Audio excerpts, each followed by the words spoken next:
What is up, everybody? Welcome to Pop Culture Philosophers. Welcome, in fact, to tonight's show, which is the best comics of the month. Tonight, we're going to be talking about our favorite comic books of November 2024. Hard to believe that another month down and almost another year done. It's insane to think about, but this has been a pretty freaking strong month of comics. So we figured out if we have such a strong month for comics, we got to bring in a strong panel. So Stu is out tonight, and instead, we, of course, have Nick from Comic Culture. What is up, my man? What's going on, dude, man? Poor Stu, dude. Oh, my God. Yeah. Fuck that guy. Anyway, so we also got Eric from 9-Panel Grid. I happen to think that Stu is fantastic. By the way, just throwing it all out there. But yeah, we do like Stu, but we like Greg from Bearded Comic Bro a little Stu bit better. What? Man. So this is the panel. What's up, Greg? Nice to have you back, man. We've missed you. Yeah. I know I feel like it's been a couple months, and Yeah, it has. Yeah. I'm just happy to be back talking comics with y'all. Hell yeah. Well, I'm happy that you're back. So, okay, everybody, if you're not familiar with this show, we're going to be talking about our favorite books of the month. There might be some slight spoilage, but we're not going to really ruin anything major for you. And Greg, you know, it's been a minute. So why don't you kick us off? Why don't you do the honors? Why don't we do this reverse order thing? Whoa, we're doing it different. See, we can. I was not prepared for that. We can be spontaneous. So, Greg, what's your pick of the month? I was not prepared for that, Robbie. Go. What is it? He's like, I'm still swallowing noodles, man. Y'all joking, but I was backstage crushing some dinner because here's the deal. I mean, do I have to do it since you threw me under the bus? I'm gonna do it. Bam. Is it number 7? wait a minute. We could talk about it again this month. That's fine. Wait, did it come out in? No, 6 is new. 6 was new this Six month. came 6 out is this new. month. Shit. Yeah. Nick, do you know where Let's you do are? Are you okay? I Do don't you know smell where burning I am. toast? Dude, What's I am going way. on? I was like, wait, I feel like I've cultivated a very proper system of like, I have my new comic books each month, and when they're done, I take them out so I don't mess this show up. And Nick, you really tried to mess me up with it. I put it right in a comic capsule. We should all ran with it. We Comic should all just culture. been like, dude, that book was 15%. like 3 months ago. Like, what are you I talking probably would have been. No, what would have happened is I would have looked like, I'm like, no, you guys are screwing with me. And it would have been, man, I didn't want to do this right off the bat, but I'm going to do this. Precious Metal, issue number 6. We've raved about this issue, this series on the show before. Darcy Van Polgeist, Ian Bertram's art is fantastic. And you have the culmination of bringing everything together. I think doing an issue 1 is pretty, I don't want to say it's easy because it still is hard, but I think the hardest thing is landing a book. And I think they landed this book so well.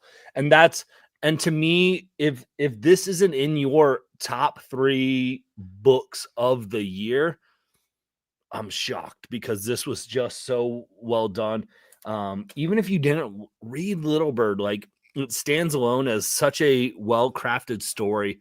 The splash pages that we're getting with Bertram's art here is next level. And it has nothing to do with this book, but like to see that Ian's getting like cover work on Absolute Batman covers and things like this now is just making my heart so happy. I can't afford any of those books because of the variant ratios, but to give credit to just great artists and what they're doing and bringing it as a whole.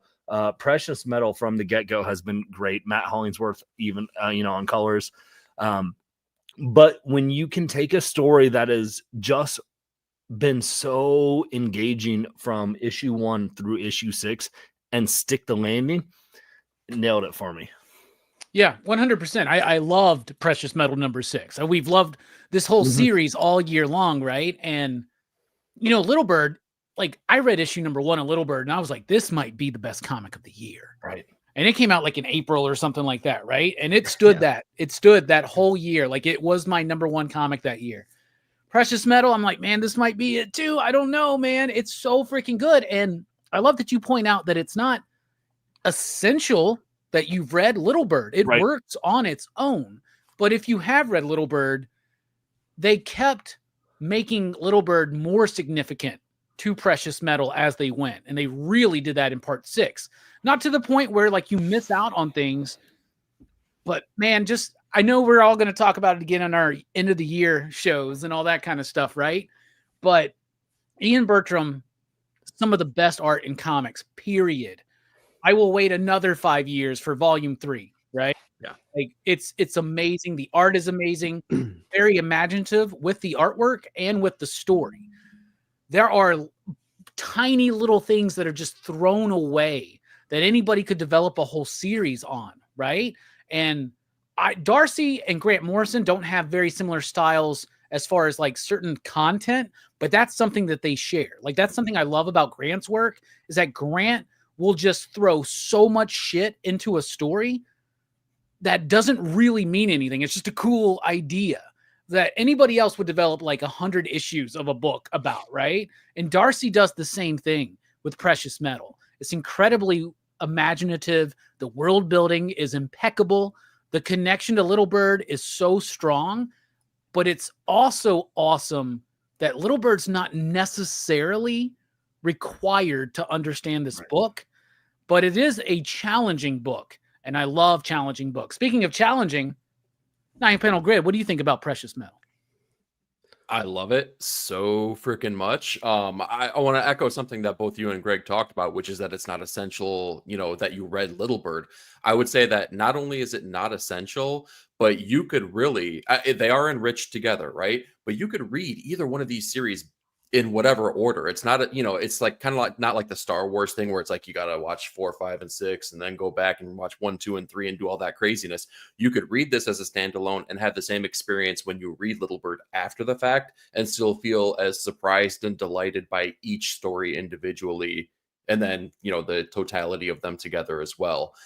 What I did like about the entire series, and then this issue in particular, is that like I feel like the first 4 issues was kind of like the roller coaster ride where you're just like going up and up and up, and it's just like tossing ideas at you and theories and concepts. And then within these last couple issues, it is just the drop. It is the initial drop where you feel your stomach, reach the back of your throat, and it's just a wild, crazy, metatextual ride that Darcy and Ian take you on. And I didn't know how they were going to land the plane, but man, they did it, and they did it in such a fantastic way.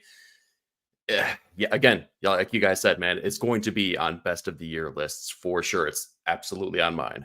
Yeah, if you watch your favorite comic book YouTuber or your favorite comic book reviewer or whatever, and they do their best of the year list, and Precious Metal's not on it, know that person sucks and they don't know what they're talking about, man. Like, listen, we don't want to gatekeep, but we're going to gatekeep right here. Yeah, but we're going to gatekeep when it's necessary. There are some times where you have to gatekeep, and this is one point. Dude, I'm not even like, I still like, if somebody was like, explain Precious Metal to me, like give me the elevator pitch. Like I can't really do it, right? You could be like, oh, it's about this dude trying to save this kid. But it's so much more than that. And I cannot wait to sit down and reread it all in like one afternoon. And what a beautiful, bold ending for this book. Speaking of beautiful and bold, Bold and the Beautiful was Nick's favorite soap opera. He still laments the fact that the era of the soap opera is done. So Nick, why don't you tell us what you think about Precious Metal? First off, All My Children was my favorite soap opera. General Hospital, get out of here. Get right out of here. No, because when I was younger, my mom used to watch All My Children, and I had to watch it all the time. Anyway, it doesn't matter. Erica Kane, though. So, I Eric, you know how much I've researched this. I've looked into this book. So, I've reread this thing several times, trying to make a lot of the connections, as many connections as possible. And what blows me away is like no matter how many times I read this book, I'm there's still some areas that I'm puzzled by, and it's not because he didn't make the connection. It's because I haven't figured it out yet. And it's one of those books that makes you want to go back and figure these things out, just to understand the character relationships. And that alone it would take forever, right? To really kind of figure out, man, who's related to who and what it all means, So I love the world building. I love the ancillary characters in this world that he put together. The art aside, I mean, the story itself is just so complex, and there's so many layers to it, and it's like enriched in like religion and just mythology in general. And there's just so many things that you uncover at the appropriate time issue after issue. You know, you're meant to have tons of questions at the end of each issue, and then you're meant to get some of the answers too. And it just unpacks itself perfectly throughout 6 issues. And you get to the end and you still have things to figure out. And if you read Little Bird first, then you went into this one, you can go into Little Bird again with a new set of eyes. And you have this revelation, hopefully coming out of issue number 6, that there's particular characters inside of Little Bird that you have a new, I don't know, view on, and it kind of breaks your heart in a way. So I would challenge everybody to read Little Bird first. If you haven't read any of them, then read Precious Metal, then go back into Little Bird and pay attention to these characters. And I think you'll see what I'm talking about. But it's just a spectacular book, story-wise and art. It's just, yeah, it's incredible, and it's definitely going to be on the best of the year. Yeah, for sure. And I saw, I think it was Sledhead out there talking about if you can't find the issues, I hope there's a deluxe edition hardcover. There was for Little Bird, and Ian is represented by Felix, and most Felix artists do wind up getting, you know, their hardcover out, and the Little Bird hardcover is beautiful. So I am very excited for a Precious Metal hardcover. Which great pick, Greg. You really blew it away, man. The soft covers, you can get it right now at your major stores, or wait for your LCS to have them as well. I think it comes out in May. Yeah, I have it in soft cover. I need to get the hardcover still, so of Little Bird. So yeah, the Little Bird hardcover is really difficult to find. It's all white, and it's not easy, man. I had to scour and find it. Yeah, it's great. And if you love a book by a Felix artist, definitely get the hardcover. Because if you go meet a Felix artist and you bring a hardcover, they're going to do something very special for you. So I would love to meet Ian. Like, holy, could you imagine? What do you think a remark from Ian takes? You think it takes like him, like, I don't know, like 3 hours to do like a simple remark, dude? Like, holy cow, dude. I think it's I was chatting with him. The detail. It took him 3 days to do that one double page spread where like the 12 had the child in Max goes to rescue him that one time, like issue 3 or 4. And it took him like 3 days to do that one page or that doubles page. So that's crazy, man. It shows. Yeah, and Eric and Nick have done some really great content on Little Bird recently. So definitely read Little Bird and Precious Metal and check out that video. And I'm sure there's something else on the horizon. Greg, you're really blowing me away, dude. I'm really proud of you. Hell yeah. Listen, you put me on the spot. I just had to pull out. You teamed me up. So like I was like, all right, I'll take it. Hell yeah. All right, Eric, how about you? What's your pick of the month? It's kind of funny. I was looking at my picks of the week, every single individual week, and most of them started with the letter P. So there's a little bit of spoiler, but I'm going to jump into Public Domain. Ooh. This issue was absolutely fantastic for me. It's a jump backwards in time as we're seeing kind of the cracks starting to form in the original friendship and partnership between the Jack Kirby and Stan Lee archetypes of our story. And we see how that relationship really just kind of became brittle and fell apart. But more so, we see the relationship of the artist character Dallas and his wife, and what really ruminated and what happens to really kind of drive a wedge between them. And it kind of just spells out so much of the storyline between what's happening with every single character here, whether it's his children and how they interact with everyone, and just how everything is kind of ruminating within the actual comic that they're developing right here and right now. I think that Chip Zdarsky is really doing something really incredibly special here. I think that this is probably, as of right now, my single favorite thing that he has ever done, whether it be writing, whether it be artwork, whatever the case may be. I think it's a love letter to comics. I think it's a love letter to comic creating, and hell, it's a love letter to what we're doing right here, which is just talking about comics and like all the minutia that comes along with that. This was a heartfelt issue. It really just spelled out so many things about the characters, and it was a really special issue for me. So what about you guys? Is anyone still on Public Domain? So I quit reading Public Domain, and not because I don't like it. I really enjoy Public Domain, and it came out on a week. I think I was short on time. It was stacked. And I literally thought to myself, I think like 8 people read this book. So like, maybe I can skip it and nobody will notice. Right. And then you keep bringing it up and I just feel guilty, it's man. Still good. And then Eric's like, watch out. Yeah. So I need to get caught back up. I think I'm only 2 issues behind right now. So I definitely need to jump back in, because I do think it's one of the best books from Chip I had read. And, I remember, especially when it first came out, being like, This is pretty bold of Chip, who at the time was writing Daredevil for Marvel, Batman for DC, and making this really great statement about how shitty corporate comics are in public domain, you know, and I thought that was pretty cool, man. I really did. What about you, Nick? You reading that one? No, I'm not. It's been a few months. I knew this was happening. It's been a few issues. Yeah. It's been a few months. Yeah. I don't know. I don't know why I kind of fell off of it. I think maybe it was a little bit too industry introspective, and maybe I didn't want to read that at the moment, but I can see how keeping on that journey would be entertaining, and I'm sure Chip can do some pretty cool stuff with that, given his abilities. So yeah, maybe I need to catch back up on it, man. What about you, Greg? Man, Eric, here I am. I'm gonna save you. JK, no, I'm in the exact same boat as Robbie and Nick. I love public domain. I don't know what it is. I'm probably 2 issues behind, because I even read the domain, the comic book they were creating of that comic book. I read the first 2 issues, and I think I just got slammed at one point, and I was just like, you know what? I'm gonna wait till trade. Greg had a thought. He goes, only 8 people read this book. Is anybody even going to notice? And now, because me, Greg, and Nick stopped reading, I guess only 5 people read this thing now, man. So dang it. I loved it. I thought it was great. And I really liked, I like to look at the industry. It's very reminding of, was it Shaken's book of Hey Kids Comics? Shaken, yeah. Like, so I love when you peel back the layers of the industry and look at that stuff. And I thought how they were going with the second volume, with kind of going in and dealing with corporations, and it's been great. But for whatever reason, I dropped the ball. So I am glad to hear that it is still a pick of the month for you, because that just gives me excitement.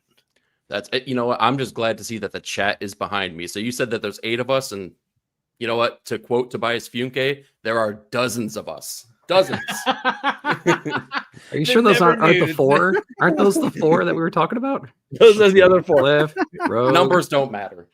Eric, just William, and Eric, Chip's the other one. Record yourself. Chip, that's 4. What you say.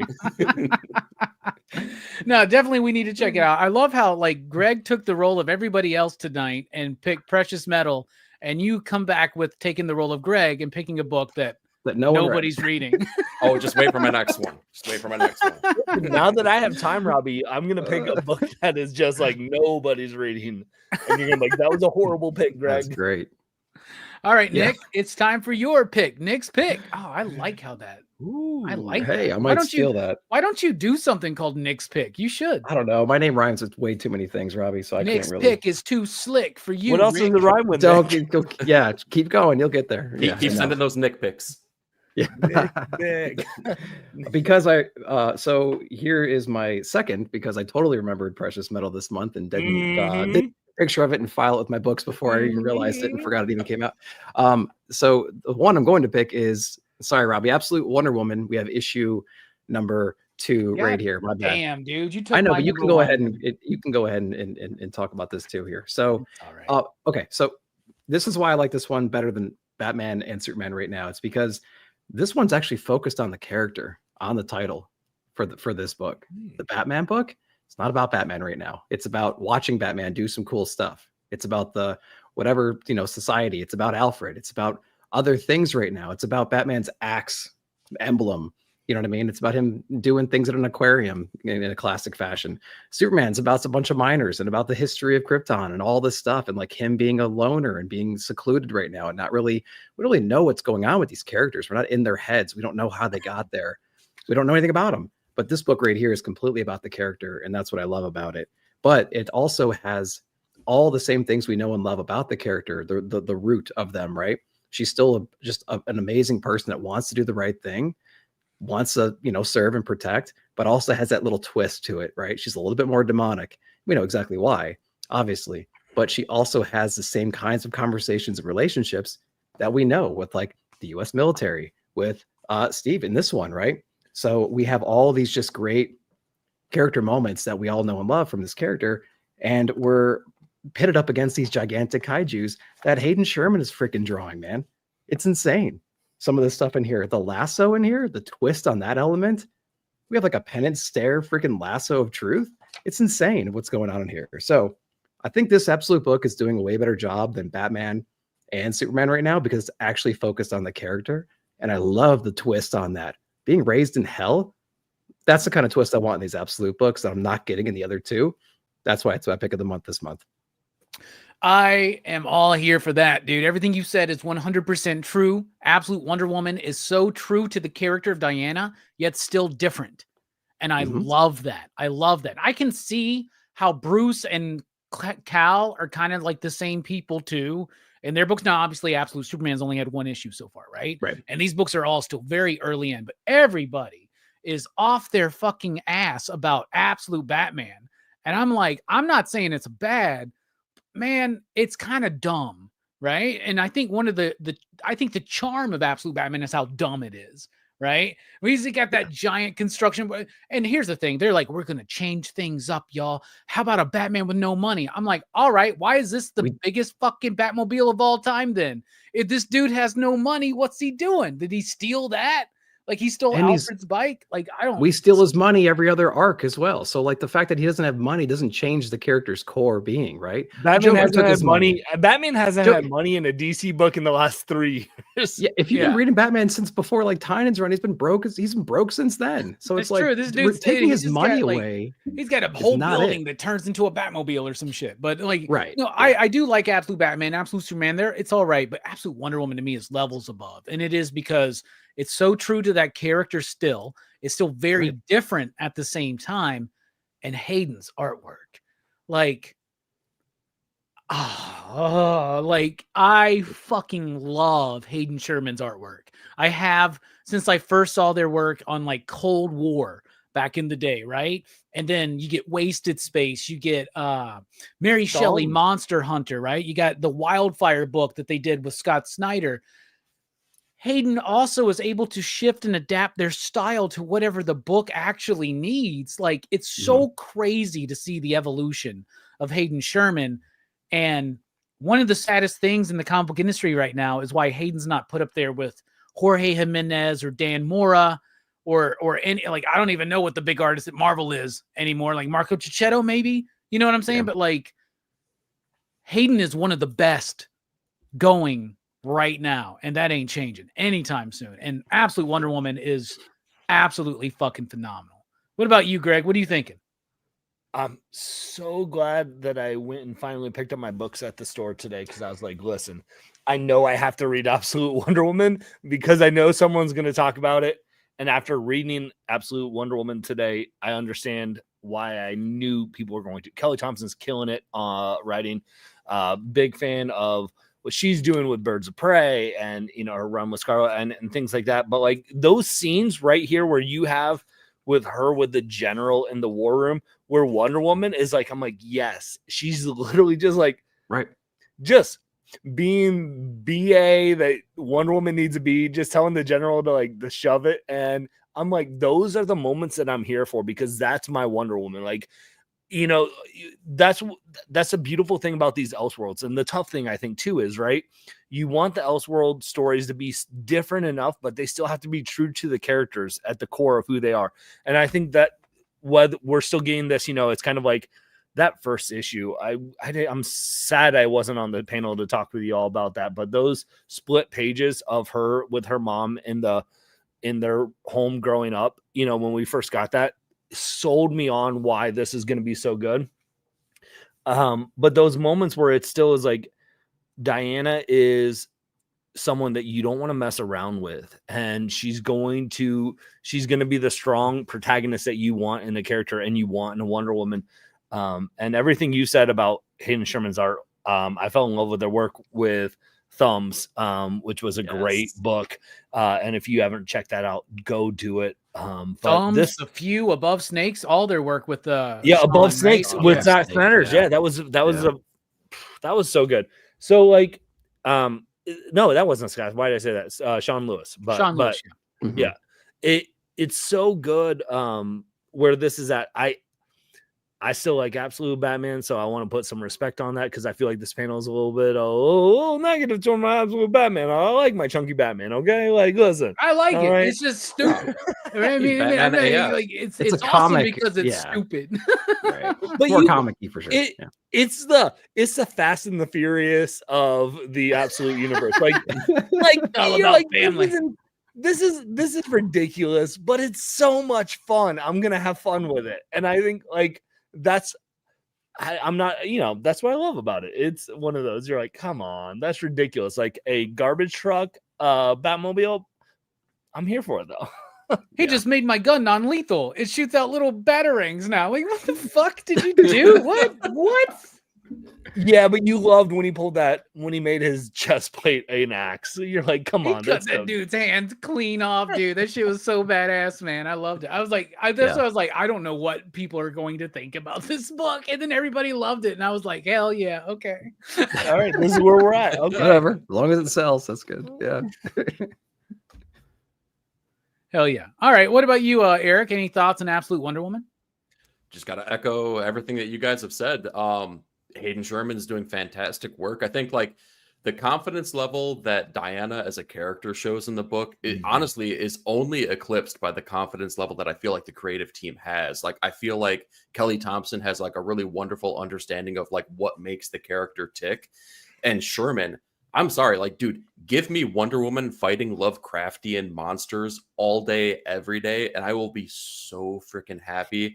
This book, it's the top tier of the new Absolute relaunches or initial launches, I should say. And it's a fun, wild ride, man. And this one is exceptional.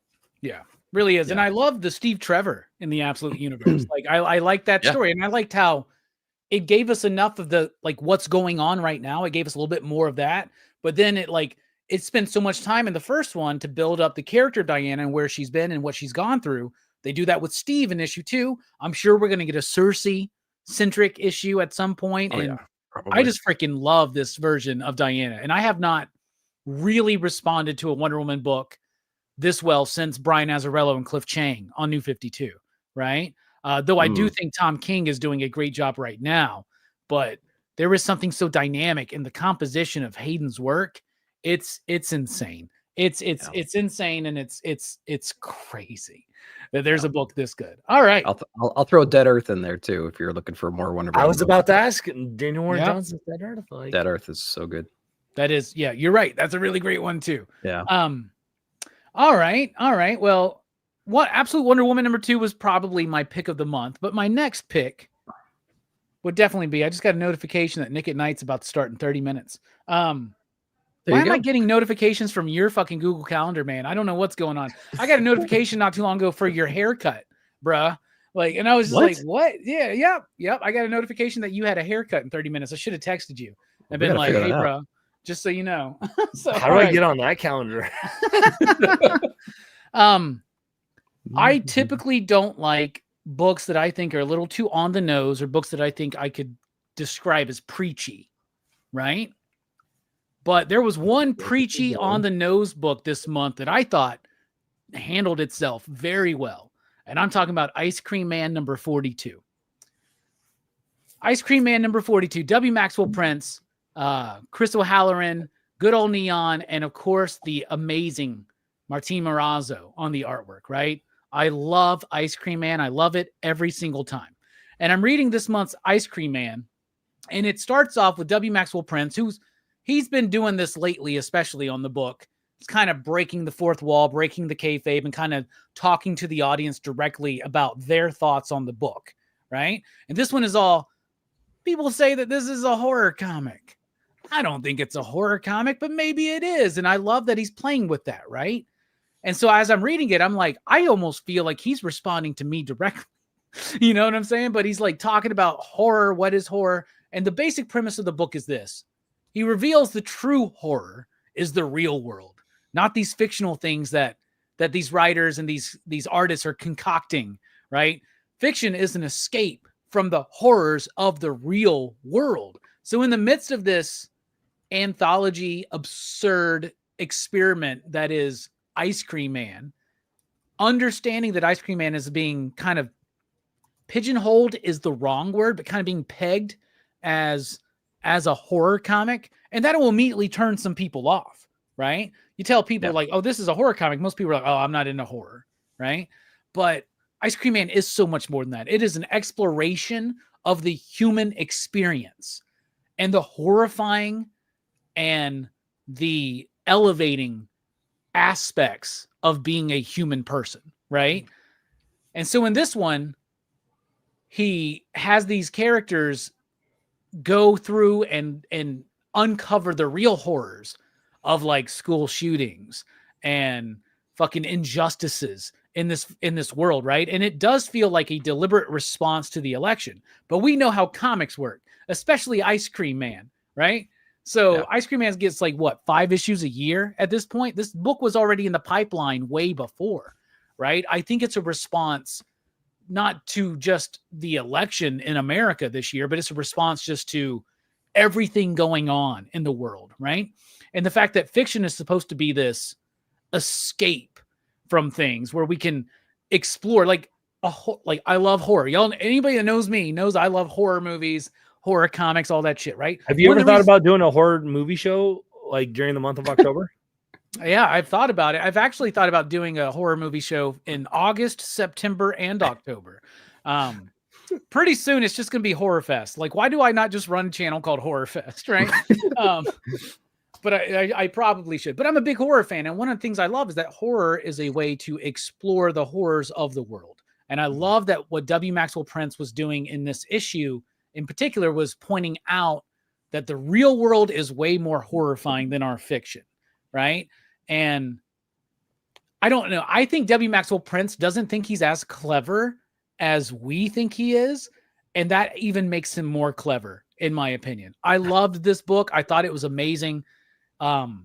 It really surprised me. It was like a gut punch in a way. Like, I don't know. I love this issue of Ice Cream Man. What about you, Greg? Did you check it out? So here's the deal. 2, maybe 3 months ago, I picked up Ice Cream Man because y'all were like, you always got to read Ice Cream Man. And then I wasn't able to be on the show. And the issue of Ice Cream Man I read was it was like a 00 agent spy. And then he fought some like mutated cow like as a bad guy. And I'm like, this is the book you all keep hyping up to me. And not the best first issue. And I was Yeah, like, that was a what weird. the heck? So I was like, I can't. And So that's the one month where we're all like, this was the weakest issue of Ice Cream Man. The weakest one in But I a feel while. like I'm like, I haven't picked up Ice Cream Man forever. So I'm like, I'm gonna do it because I'm always on this show. They're always talking about it. And then I read that and I'm like, I don't get Ice Cream Man. And so now then you were talking about this issue. And I'm like, that sounds so good. Cause like I think the issue before that cow one, it was like a 2-parter with like a car crash The thing. car crash, and like, yeah. And I still haven't gotten to get that because my shop was out. And so I'm like, but then I haven't. I didn't read it because I'm like, the one issue I read, I'm like, I don't get this. I don't understand. Apparently I'm just picking up the couple Ice Cream Man issues that just don't work for anyone. And I'm like, oh, this is what Ice Cream Man is. Because every other time I don't pick it up, you guys talk about it, I'm like, that sounds so good. It's like convincing someone to read Saga now. Yeah. That's what it's like to read Ice Cream Man right now. Like that, specifically that issue. It's like, I don't get it, guys. It's like, no, you got to go 50 issues back. And then you'll be a big fan. I promise. And Ice Cream Man still works the same way. It Like does. you could pick up this issue and just read it and enjoy it. Yeah, Even but the you didn't- 2-part. You didn't like that cow issue with the secret agent, did you? That wasn't the I best didn't one, like no. that one. No. Okay. As long as I just am, I want to make sure I'm not missing something. But I'll tell you overall. this, it was still better than a lot of the Marvel comics that came out that week. That's true. So I there don't you read a go. lot of Marvel comics, so I'm preaching to the wrong ground. What about you, Easy E? What do you think? I loved it. It was an extremely Dang it. it was such a good issue. Like it was so poignant and so I think you said it right. Like it wasn't preachy by any means, but it like plays with the same conceit that I feel like we all go through as we like enter into adulthood, where like the things that you're scared about stop being what goes bump in the night and they start becoming what is out in the daylight every single day. And that's what this issue brings to light. And it's just so true and so utterly truly horrific. It is the real scary situations that we all have to deal with in our everyday lives. And the way that he presents it isn't in a way that is leaning in any direction, if you know what I mean. It's just the truth. It is very honestly just the truth. And I appreciated his approach on it so much because it was not only just a really good issue, I feel like it was an important issue. I think that if you are a comic book reader and an adult, this should be something that you set aside to read sometime in the near future, because I think it's extraordinarily important. Yeah, it's important, it's impactful, and so this is the horror issue, right? And he's got all the horror tropes in there, the creepy old house, like he's using all of that stuff. It's so clever, but the real moments where you get that gut-wrenching horror are basically newspaper headlines, right? Yep. And it's so freaking well done, but at the same time, like most issues of Ice Cream Man, it makes you think deeper about what it is to exist right now with this in this world with people, you know, and like And that's the other crazy thing. Beautiful book, man. It like, and not only does it make you think deeper, it's a horror book, but it makes you care more, right? About yourself, about your neighbors, about your family, and things like that. It's an important book. I can't think of a better way to put it, but like it's deep and it's something that is worthwhile and people need to experience. Hell yeah. Speaking of a deep experience, Nick, what about you? What are you thinking about Ice Cream Man 42? Yeah, I liked the theme of the book a lot. So I had a conversation with somebody who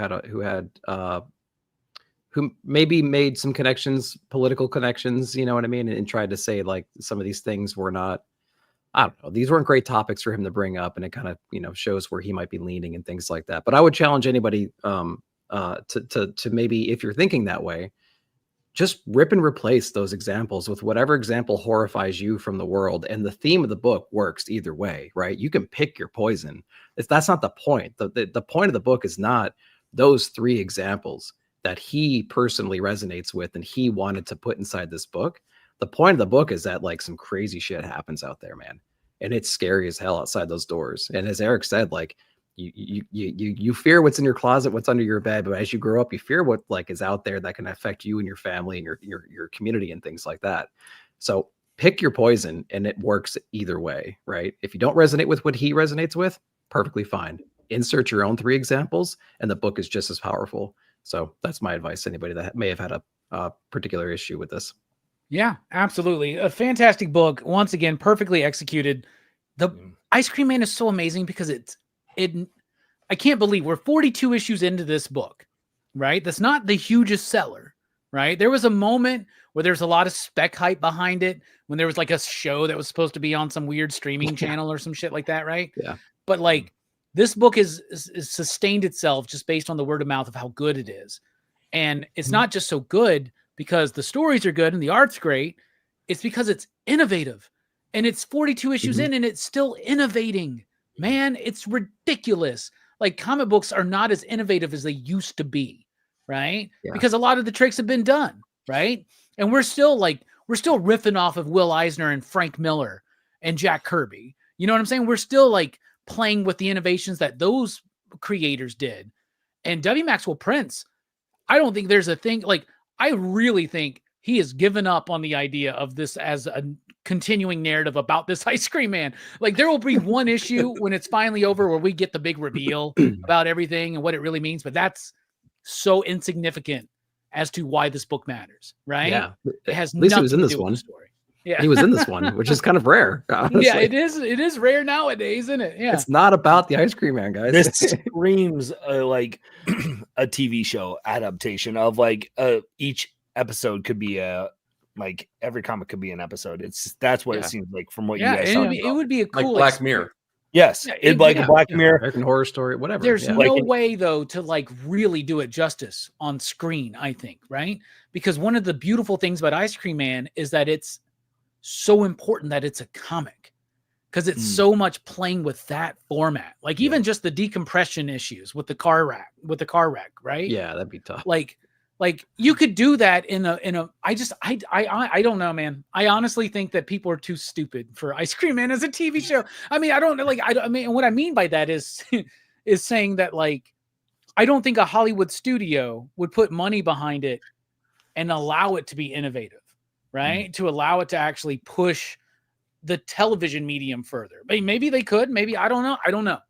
But I just know that just the fact that it got optioned gave Billy and Martine and everybody a little bit of money. So that was nice, right? So keep optioning them, Hollywood. Stop. Don't make them. You know, that's the best thing you can do. Oh, there's Stu.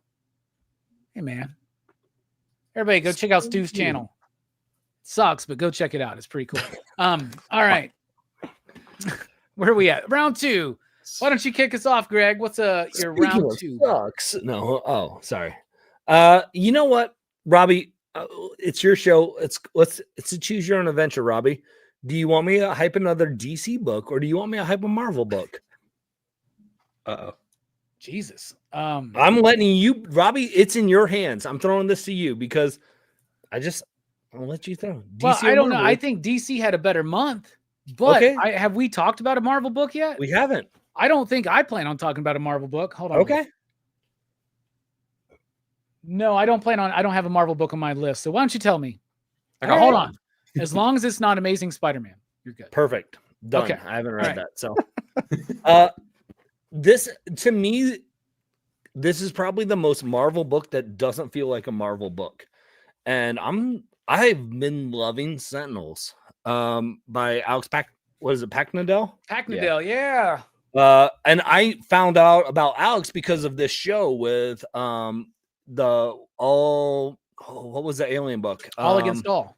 Or All All Against Against All. One. All Against All, Yeah. right? That's All what it Against is? All. So like the whole concept of like this book is like it is a sci-fi book set in the Marvel universe. It's not a Marvel book really to me. I think like the Marvel aspect of it with the Sentinels and things are like side characters, and they throw in like this issue, they throw in Vision a little bit like in a flashback, but it's like a Starship Troopers, right? Like it's this kind of like sci-fi story where they have these I don't even like microchips things that like kind of transform something like whatever the kid from Big Hero 6 was creating before he was knocked out of a science competition. Like the microbots that come together and Like a form nanotech kind of Nano- nanotech. That's Yeah, it. Perfect. yeah, See, yeah. I knew if I just spit my words out of my mouth, someone would get there. You could have went with Little Iron micro Man, but machines. You went with whatever you did. I don't want to go that way. But you got there, Nick. So it doesn't We got matter. there either way. We Yeah, got many there. paths up the mountain. But this is a lot. It's about these, they're sending in these, military people going into these tough situations, and they got to fight these, super criminals and things like this. And it is a very good like military book with, the nanotech technologies type of stuff. I've been loving this, and it doesn't, because again, it doesn't feel like a Marvel book. Like the Marvel characters, all the 4 or 5 main characters, I don't think are anybody that's ever been seen in, Marvel books before. So this is Paknadel is really just killing it with the writing. And you got Justin Mason's art on this. For whatever reason, this works for me. I'm not an X-Men guy. I'm not a huge Marvel fan, but this book, I've been a fan of Alex Paknadel because of the show, and this has gotten me on to it. So Yeah, I'm a huge fan of Alex's work. Alex was actually the very first creator conversation we had on the channel, right? And I was so nervous to do that because I think Alex is one of the most intelligent comic writers today. I really do. And that was when White Noise was like really starting to make some noise, right? With the, and White Noise is Ryan O'Sullivan, who you don't see much work from anymore, man. I want to see more work from Ryan. He did Fearscape, which was amazing. But then Alex and Dan Waters and Rom V, right? Like those 4 dudes, they're like the new British invasion, right? That's like when Grant and Neil and Alan and Garth and Warren came over and started doing comics and changed the game. Peter Milligan as well, right? Like that British invasion, it feels like the second coming of Vertigo writers, of that British invasion to me with these writers. And Alex, now obviously Rom has really taken off, been very successful. Ryan hasn't done so much work lately. Dan is right behind Rom though. He's like got amazing stuff. He's got him and Hayden got a book out that's coming out called Batman Dark Patterns. You think Hayden's work in Absolute Wonder Woman's great? Wait till y'all read Batman Dark Patterns #1. Holy shit, dude. The book is so freaking amazing. There are cityscapes that Hayden draws in there that you're just like, what? How? Like, it makes no sense why Hayden can be so prolific, right? But Alex is so fucking smart. I agree with you 100%, Rogue, out there. Turncoat, Arcadia, Giga. These are amazing books. All Against All is amazing. And Friendo, which is his first one. That's where I got into Martin Simmons' work, right? Okay. Friendo's an amazing book. If you've never read Friendo, y'all, check it out. It's so fucking smart.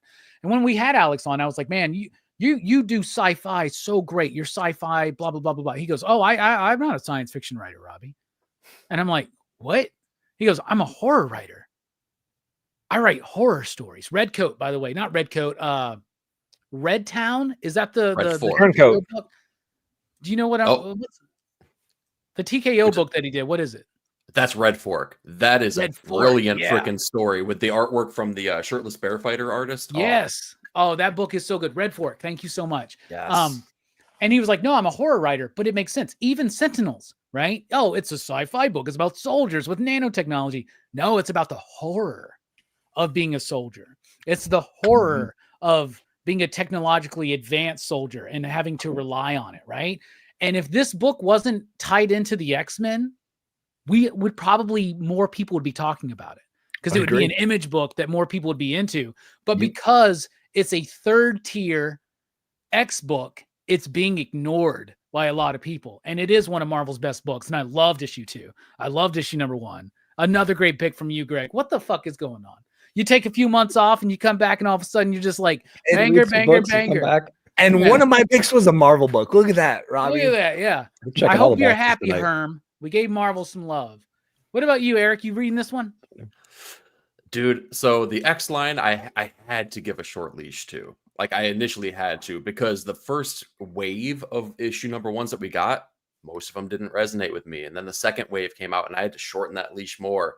And by the time the third wave came out, I just didn't have the time or patience or effort to put behind an X book, unfortunately. And I knew that it was Alex Packnadel. So I gave issue 1 a shot, but it had such a short leash that it didn't have a chance to really hit me in the best way possible. Maybe I got to circle back around and check it out, but I did not read it. See, if it was an image book, you'd be on board.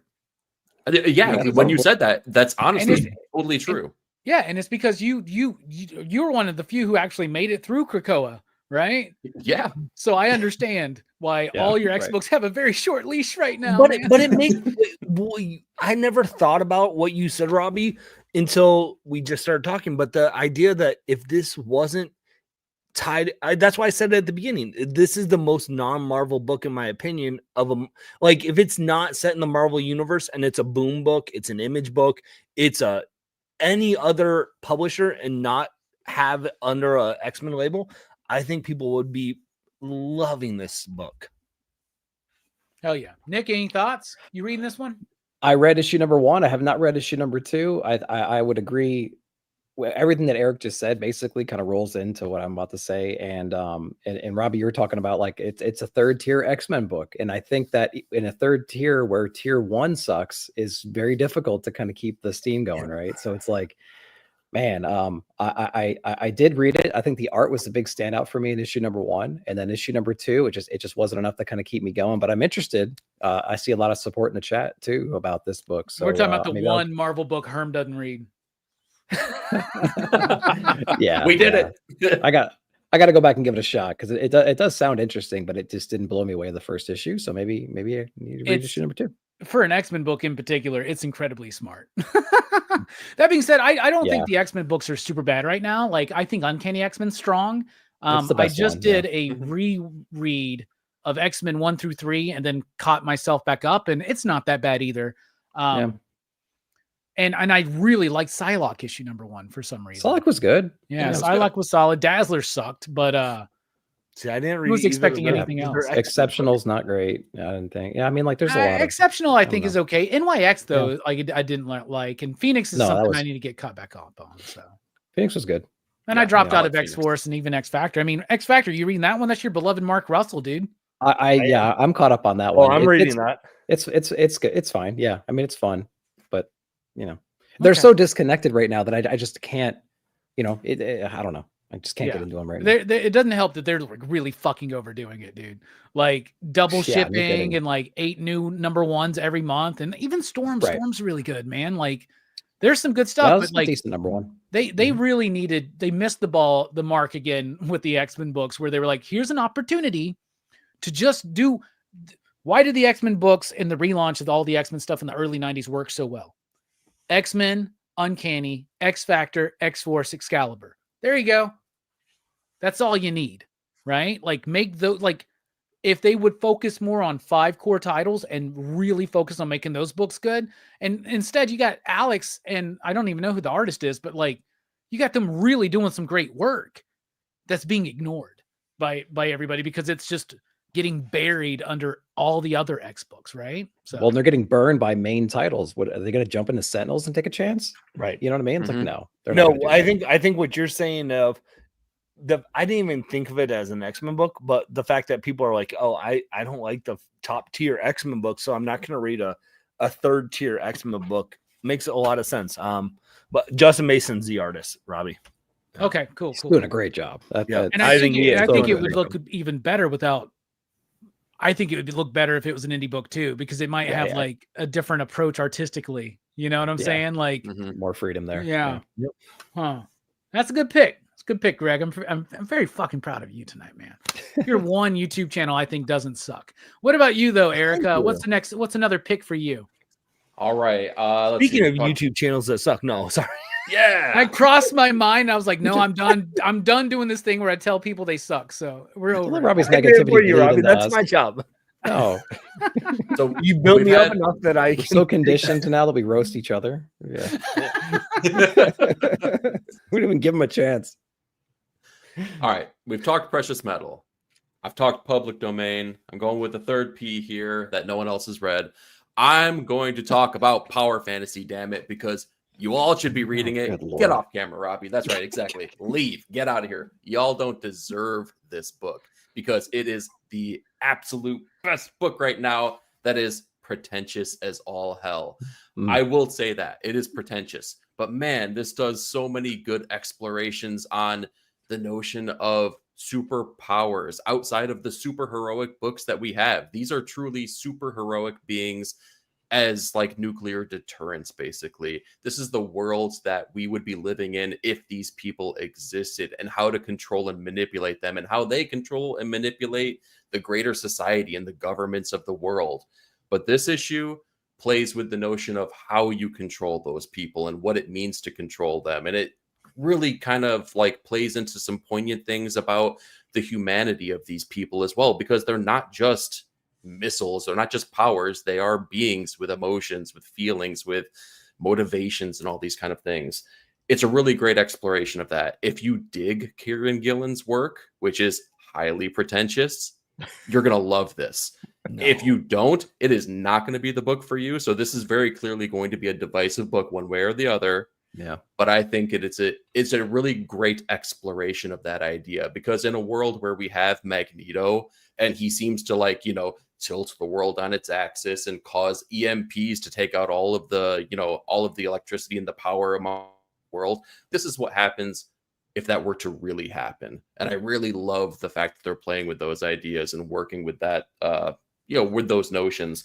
And when you throw Caspar Wingard's artwork on top of it and his color palette, come on. This is a beautiful looking book, and it's an incredibly powerful book too. Go ahead now, everyone, go around and say, I didn't read this, I didn't read this, I didn't read this. I didn't Hopefully read the this. chat backs me up again here, please. I didn't read it. guys. I I didn't know. read it. I know you didn't. I made it through two issues. I made it. I read too. I read the issue. This tells you how I haven't read it. Was last time I was on the show, Eric brought up Power Fantasy issue #1, and I was like, it wasn't for me, and we're still here. If this were an X-Men book, it would be a bestseller, damn it. It should be. Image should put it out. It'll be even better. Wait. You're right. Herm, I like Marvel books. Come on, yo. There are good ones. There are really good ones. Moon Knight is a good one. Sledhead's right. Moon Knight, Spider-Boy, I dropped out of, but not because I didn't like it. What's Herm, another there good are Marvel 4, book? Marvel's got good maybe stuff. 5 good Marvel books. Like There's we talked to what was that? Avengers Twilight? That was a great book. Yeah. Avengers Twilight is one of the best of the year. Yeah. Yeah, 100%. It's Ultimate long Spider-Man enough. is good. I It's like gonna all be the tough. Ultimates is a great book. As long as it's right? Elseworld, it's Yeah. fine. So Yeah, I love all the Ultimate books. I like Fantastic Uncanny Four, X-Men. Ryan North's Fantastic Four is good. Like, so there's a bunch that are. Herm, I've enjoyed the last 2 issues of Amazing Spider-Man. There you go. Ooh. What do you think They've about been that? good, actually. They've actually been really good. Yeah, yeah. which is really surprising. But yeah, Yeah. I'll agree with Joseph. I mean, DC's pretty fucking hot right now, and so hot. might be my publisher of the year if I really start thinking about it, dude. I think they are killing it with the All In initiative right now, man. Yep. And they got great talent.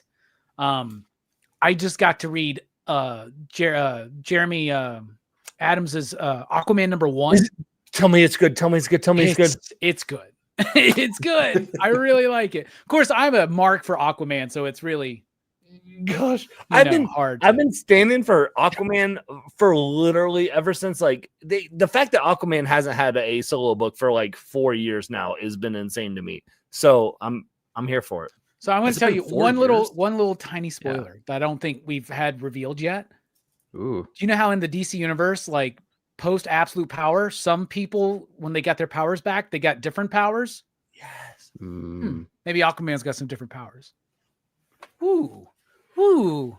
Nice. Interesting. And John Tim's doing the artwork, so a very dynamic, Ooh, dynamic. John looking Timms book. was on a Superboy, Superman, whatever. Yeah, Tom he was on Taylor the run, right? John Kent son. Yeah. Run, yeah. And then I he forget just what did That's pretty good. the Batman Inc. by Ed Brisson, which was really fucking Okay, good. yeah. Yeah. Really good stuff. All right. Nick, round 2. What you got? Is it a Marvel We book? just skip Power Fantasy. The complete. Well, nobody else read it, right? Nobody else read read it. it. No, no. Say I think about we all- it. we We said didn't it. read it. That covers it right there. Round 2. Okay. So I mean, Eric, do you want to say some more about Power Fantasy before Nick starts talking about something that's better than Power Fantasy? No, if you know, you know. If you want to be, slacker like these three, then fine, don't read it. keep buying me some time. I I'm gotta just look at this. glad that Robbie found another bald, bearded man that can talk comic books that can take over when I drop the ball into my picks, and now Eric has those. Whoa, picks. whoa, whoa, Greg! Neither Eric you is or I totally have ever Greg dropped tonight, the ball. by the Okay. way, yeah. You're totally fulfilling the Greg like trope though here on the show tonight, Eric. You really, really are. I working. love it. No, I'm just filling out that Strickland energy. Slackers, all of you.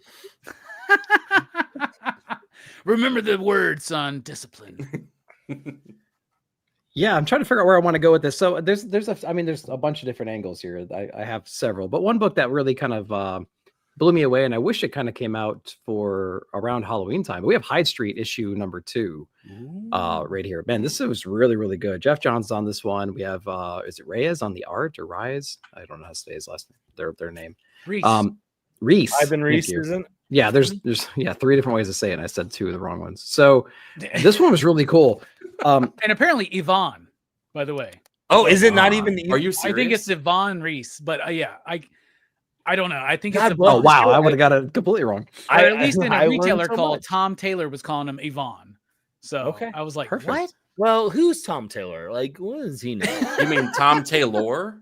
Tom You mean Tom King? Taylor. Tom King, right? Is that who you're talking about? They're the same person. What if Tom King really is just he puts on some fucking makeup, like he sits in the makeup chair for 8 hours, he comes out, he's Tom Taylor, he sits down and writes other. He's Colin Farrell as the Penguin. That's what he writes. Tom Taylor. He's like, all right, put me in my Tom Taylor He's suit in a now so I muscle can write suit. Nightwing. Writing Batman and Superman and Wonder Woman at the Puts same on a time. terrible Australian accent.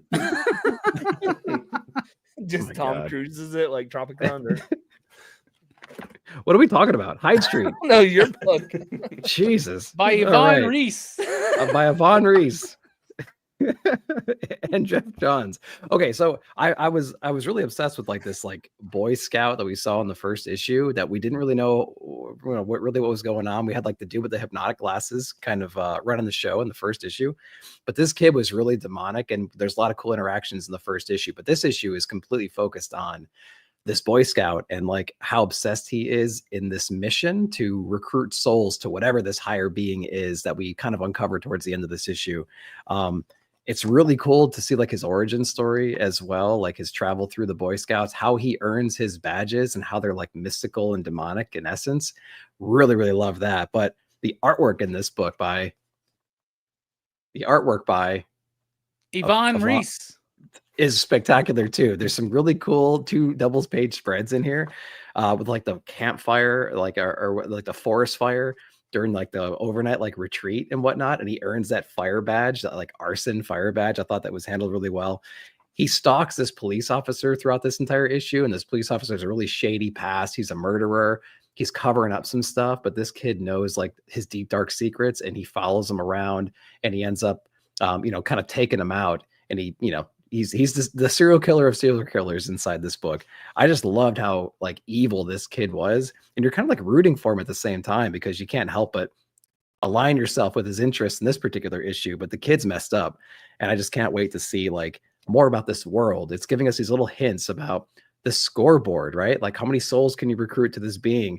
We have a couple different characters now introduced. We have this like hierarchy of like how you should be afraid of these different monsters and whatnot, these demons. And I just love how it's playing out right now. So it's killing it on the art. It's killing it on the story. Hyde Street issue number 2 was pretty solid this month, I thought. Yeah, I really liked Hyde Street. Once again, Ghost Machine has been a very solid publisher, or sub-publisher, I should say. I've loved every single book that they've published so far. Like really, honestly. And Ivan, whatever the hell his name is, this is some of the best work you've seen, right? I used to compare his work, especially back in the Green Lantern days. I was like, this is like the second coming of Neil Adams, right? Like the realistic, muscular superhero figure, and just his work on Aquaman, like everything he's done with Jeff has been amazing. And this is no exception. And it's different than their Green Lantern. It's different than their Aquaman. It's different than what Ivan's typically used to, right? And I really think he's nailing the horror aspect of the job. And I really love that we issue 2, we immediately dive into the Boy Scout character because that's something we're going to want to know. And I love how this book is slowly developing its premise, right? Through 2 issues, and we'll see what happens. What about you, Bearded? What do you think? So I've loved Ghost Machine. I've been hyping them up for the get-go. Hyde Street's been great. I haven't read issue 2 literally because I went and picked up my books today and my shop didn't get their copies of that in. So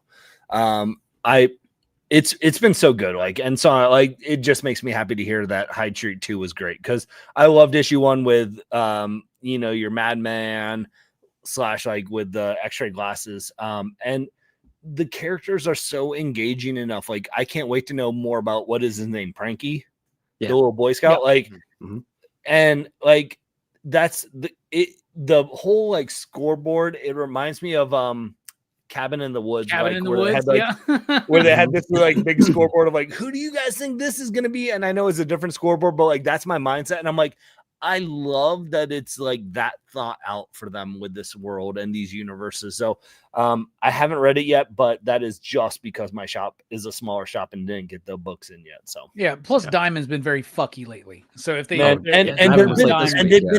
they've been the amount of times I've gone to my shop where they're like, oh, it's not supposed to come out today. I'm like, yeah, it is. Like, I'm not trying to be that guy. Like, it is. You're just a smaller shop, so they're screwing you over. Well, and what's crazy too is like, I had people do that. Like, hey, isn't this supposed to be out this week? I even had to like talk to my homies at Dynamite, be like, hey man, we were talking about these books being out this week, but they're not on my Diamond invoice. And then we find out that Diamond's consolidating warehouses right before like it's such a pain in the ass, dude. Like, there's literally going to be a 2-week period in December where there's very little activity from Diamond. Maybe we could have fucking done all the fuckery during that time. You know what I'm saying? But like, I just, good luck. I mean, I got people all the time. It's Red Sonja 16. It's not out. It's supposed to be out. I was like, I think we're getting it next week, but I'm not 100% sure. Diamond's kind of screwing us right now. But Hyde Street, also what I love about it is a very comic booky comic. Yes. The X-ray glasses, the Boy Scout, like the Americana nostalgic nature of comic books is very prevalent in this book. What about if we don't get some seahorses in a Hyde Street issue, like like the comic book ad, like add some water into the seahorses, like that's what I feel monkeys, like brother. Seahorses, sea monkeys, same thing. No, they're not. They're not. No. They're way different. Robbie, we got to the same point. All right, I'm no longer impressed. You don't even know the fucking difference between a seahorse and a sea monkey? Get the fuck out of here. What's wrong with you? The males have the babies. All of us probably got some sea monkeys in our beards, except for Nick, because Nick's very clean shaven and beautiful. Speaking of clean shaven and beautiful, Eric, your head is clean shaven. It's beautiful. Beautiful. Okay, I see. What do you think of Hyde Street? I really enjoyed issue number 2. If I'm being completely honest, when issue 1 came out, is probably my least favorite of the Ghost Machine books, which doesn't say much, right? Because the bar is already here, so least favorite is still like better than most books out. But it didn't feel horrific. It didn't feel like the, we talked about Ice Cream Man before, but it didn't feel like the horror book that I was expecting. This issue definitely did. I think it played on all those ideas, and it really leaned into those horrific notions, because we had a little heart behind the Mr. X-Ray character. We saw that he was kind of reluctantly doing these things. Now we got to spend 100% of the time with the Boy Scout, and that Boy Scout is, you see some reason behind the things that he does and the way he is, but it doesn't make it any less horrific when he's like, burning down the campsite and doing all these things. But my absolute favorite thing was something you guys talked about, which we're like, we didn't get a lot, but like we got just a little glimmer of new information when it comes to the scorekeepers and the reason that they're doing all this. And I really like that is like the through line and the mystery behind the book, because that's what keeps me coming back for more and like kind of staying curious about this world that we're living in. Hell yeah. Nicely put. Yep. Good pick, Nick. Nick's picks. You should do a show. Has anyone asked you about that, Nick? No, I'm new to YouTube. I don't know. I need to make some kind Nick's of picks, comics, not dicks. What do you think? Well, there's a membership. That's all I say. Yeah, I was going to say, you're cutting out a whole portion of the don't pigeonhole me, demographic. Robbie. Well, you used to be the best comic reviewer on On OnlyFans OnlyFans, until you finally dropped out of OnlyFans for some reason. I guess they were I screwing had you. to. Yeah. You dropped out. I've been paying for that subscription for nothing. Was no one going to tell me? It's all should AI know, now. Eric. You It's should all know. just AI voiceover, everything. Yeah. Jesus. All right. I guess it's my round 2, right? Yeah. Ooh. All right. Greg, you get to pick. Are we going with the obvious one, or are we going with the Tom King book? So I'm gonna go with the obvious one and pick out G.I. Joe. All right. I don't want to do that, so I'm going to go with the Tom King book. I'm very surprised that none of y'all have mentioned Helen of Windhorn, issue number 6 yet. I get why Eric didn't, because it doesn't start with the letter P. But it wasn't as good as Power Fantasy. Sorry. Helen. It's Helen. Wow. If it would have been Helen of Windhorn, Helen Eric of would have been all Windhorn. in. Helen of Windhorn number 6. Last week or last month, we were talking about issue 5, and I remember going, I think there's only one more issue. There's a whole hell of a lot they got to do in one issue. I don't know if Tom King's capable of it. Oh, he was. Helen of Windhorn issue number 6 blew me away. That was the best ending that Tom King has done in a comic, in my opinion. Now, Bill Key, Everly, her artwork is freaking phenomenal. It's gorgeous. The one thing about Helen of Windhorn, and now that it's over, and there apparently Tom has said that there's a second book coming, right? Yep. The framing device still bothers me because it wasn't needed. It wasn't needed at all. It turned out not to really be an issue, right? And that was the only thing that was disappointing. But the story of Helen, her grandfather, and the governess, it all came perfectly together in this 6th issue.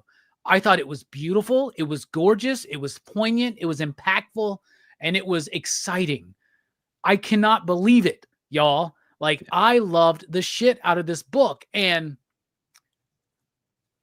it's very similar. It's not similar in necessarily tone or even the narrative structure as Supergirl, Woman of Tomorrow, but there's a lot of similarities there, right? Same team, same style, like the long-winded narrative, like the narration and shit like that. It works for me here because I think that like the emotional resonance of the book is more palpable to me. It really fucking worked. I thought they nailed this ending. And honestly, that week that book came out, it was like I was choosing. I was like, is it G.I. Joe or is it Helen or is it Precious Metal? Like, I was like, I don't know what to do. I'm like so fucking, but I went with G.I. Joe for the pick of the week that week because G.I. Joe was like more like, if you read one comic this week and you have like, you can jump in and read G.I. Joe number 1 and enjoy it. But like, if you just read Helen number 6 or Precious Metal 6, you'd be screwed, right? But that doesn't mean that every pick of the week needs to be a number 1. Maybe I should have picked Helen that week. Honestly, I think it might be one of the best endings of the year. I'm not saying it's better than Precious Metal #6, but it's more accessible than Precious Metal #6. Does that make sense? Like it's a more easy to understand kind of ending that's not very challenging and just really good just as an initial experience. Oh my God, this book is so good. Tom King. I'm loving Wonder Woman. I love Helen of Windhorn. Penguin was amazing. Thank God he put out something like Black Canary Best of the Best, because that was a shitty ass comic. So I can still be a little bit of a Tom King hater. But Helen of Windhorn was really fucking good. And Tom knows what he's doing. He thinks he's fucking clever by having the wordy guy being called Wordy Johnson or whatever the fuck it is. Dude, you're not being clever, dude. Like let's slow our roll. All right. That was worse than the Tyson Jake Paul fight. So anyway, moving on. What did you think about Helen of Windhorn, Bearded? It's the one Tom King book I'm not reading. And so it makes me happy that you like it, because so you're nutting all over Jenny Sparks every fucking month, but you can't read Helen of Windhorn. Sorry, all the authority. Yes. Sorry, hold on. Let me retract that. That's one of the 2 Tom King books I'm not reading every month, because I read issue 1 of Jenny Sparks. And I'm like, I don't know what the heck is going on. Yeah, I don't know what's going on. And I'm like, I'm out. I was like, I am the biggest Tom King stan. Like, he is like my goat of like, if I can get an interview, like I'd want Tom King because of that, because of what he's done with everything getting into comic books. But I don't, Jenny Sparks, I was like, no, for me, Helen of Windhorn was one of those where like, I really liked it. The first issue, I think I read the first 2 issues, and I think I just got behind, and then I was like, you know what, this is going to be a trade weight. So it just is some of those decisions in this economy. That's what I got to do. So that's what I did. You're talking about read 8 Tom King books a month in this economy? Get the fuck out of here, man. Tom's putting out too much for me to read everything he does. So yeah. He's prolific, man. And dude, Helen is so good. Can someone still clip though this section where Robbie just is praising Tom King? That's all I want. I like Tom King.